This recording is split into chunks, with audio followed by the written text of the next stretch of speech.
国际新闻来看，罗西亚国防部指出，讲乌克兰军队已经侵入罗西亚境内30公里，继续攻击库斯克地区。乌克兰的总统泽伦斯基是强调讲，这是回应罗西亚的侵略。另外，伫乌克兰境内，和罗西亚占领的扎波罗热核电厂传出大火哦，两国是互相指控讲是对方造成的，加在目前是无影响到核电厂的安全。罗西亚国防部发布影片指出，乌克兰军队已经侵入罗国境内30公里，高伫边境的库斯克地区加陆军交战。这是罗西亚入侵乌克兰以来，乌军上侵入也是上大规模的入侵。乌克蘭邊境所媒地區居民為烏軍的表現發號。Пішли туди і танки, і машини, і гуло, і летіло, і все. Так, давайте не так. Підтримуйте. Дякую, підтримую. Те, що вони пішли, підтримую. Так і треба. Хай вони почувствують, поживуть у нашій школі.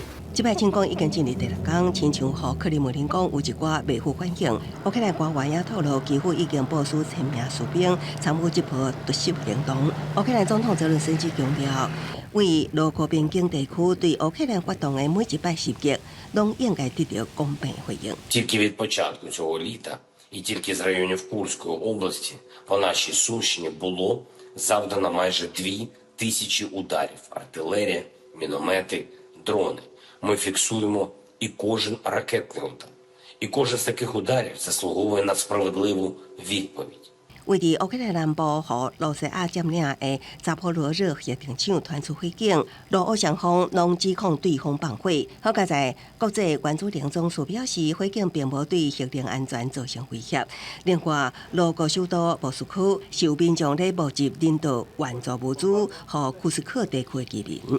Я думаю, что те мирные жители, которые от этого пострадали, они получают помощь, по моему мнению, недостаточную. И чем я могу помочь, какой-то посильный вклад внести, я попытался сегодня сделать. Давайте так. 目前，庫斯克地區已經有76000人撤離，當局宣布當地進入緊急狀態。俄國外交部發言人指責基輔恐嚇羅西亞甲平民。公視新聞鄭慧欣編譯。